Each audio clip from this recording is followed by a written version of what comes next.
Assalamualaikum warahmatullahi wabarakatuh.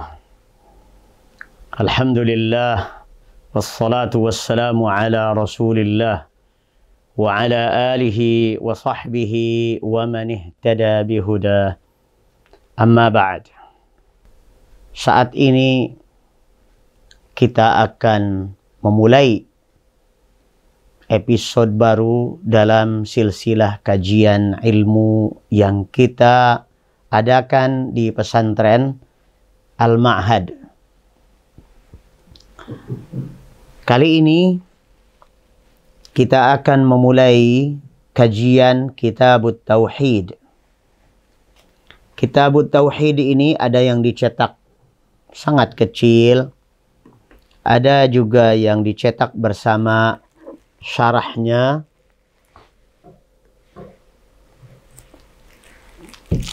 dan syarahnya banyak. Nama kitab aslinya adalah Kitabut Tauhid alladhi huwa haqqullahi 'alal 'abid. Kitabut Tauhid yang merupakan hak Allah atas hambanya. Mari kita mulai dengan pengenalan kitab. Apa yang dimaksud dengan kitab? Kitab itu adalah kata yang disebut masdar di dalam bahasa Arab. Masdar dari kataba yaktubu kitaban. Kata kitab juga memberi makna maktub. Kitab artinya maktub, yaitu tulisan, karya tulis yang ditulis oleh seorang alim. Tulisannya itu namanya kitab. Secara bahasa, kataba maknahu jama'a, artinya mengumpulkan. Mengumpulkan apa sebenarnya? Seseorang ketika menulis sebuah kitab, sesungguhnya mengumpulkan pemikiran-pemikirannya, dalil-dalilnya, sampai kemudian bisa menyuguhkannya menjadi sebuah kitab. Adapun idhafahnya kepada at-tauhid, maka ini merupakan kekhususan. Artinya kitab ini dikhususkan pada pembahasan tentang tauhidullah. Apa itu tauhid? Tauhid dari kata wahhada yuwahhidu tauhidan. Kita sering mendengar kata wahid. Kata wahid. Wahid artinya satu. Al-ahad, satu-satunya, tiada duanya. Tauhid adalah meyakini satu-satunya. Siapa yang satu-satunya ini? Allah. Meyakini bahwa Allah adalah satu-satunya. Satu-satunya, tiada duanya. Qul huwallahu ahad. Satu-satunya dalam hal apa? Di sini para ulama kemudian membagi pembahasan tauhid. Ada yang membaginya ke dalam 3 kategori. Yang pertama, tauhid rububiyah. Yang kedua, tauhid al-asma was sifat. Dan ketiga disebut tauhidul uluhiyah. Ada juga yang membaginya ke dalam 2 kategori saja. Walaupun 2 kategori itu sesungguhnya sudah mencakup 3 kategori. Kategori yang pertama adalah tauhidun fil ma'rifati wal isbat. Atau at-tauhidul ma'rifi. Tauhid yang bersifat pengetahuan yang membuat kita yakin. Kita menetapkan keyakinan kita atas ma'rifah tersebut. Tauhid ma'rifi ini sesungguhnya sudah memuat dua macam tauhid, yaitu tauhid rububiyah dan tauhid al-asma was sifat. Kemudian yang kedua adalah tauhidun fit talabi wal qasdi.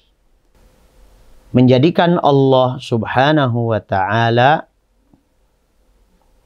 sebagai satu-satunya zat yang kita ibadahi. Itulah yang dituntut atau konsekuensi dari tauhid yang pertama. Yang menyatakan tauhid ini ada dua kategori adalah Al-Allamah Ibnul Qayyim rahimahullahu ta'ala. Qal wa amma at-tauhidul ladzi da'at ilaihi ar-rusul wa nazalat bihi al-kutub fa huwa naw'ani. Kata Ibnu Qayyim Al-Jauziyah rahimahullah, adapun tauhid yang didakwahkan oleh para rasul dan tertulis, termaktub di dalam kitab-kitab para nabi yang diwahyukan kepada para rasul adalah dua macam tauhid. Yang pertama, tauhidun fil ma'rifati wal isbat. Dan yang kedua adalah tauhidun fit talabi wal qasdi. Mari kita bahas dua macam ini. Fal awwalu huwa isbatu haqiqati dzati Rabbi ta'ala wa sifatihi wa af'alihi wa asma'ihi wa takallumihi bi kutubihi wa taklimihi liman sya'a min ibadihi wa isbatu umumi qada'ihi wa qadarihi wa hikmatihi.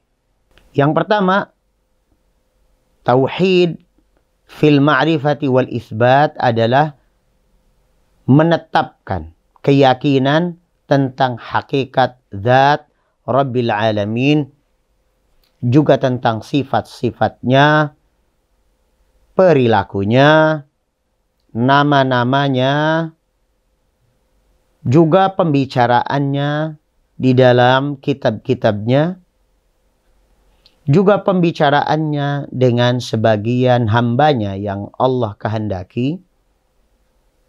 Begitu pula menetapkan keyakinan tentang qada dan qadarnya serta hikmahnya yang berlaku umum, universal terhadap semua makhluknya.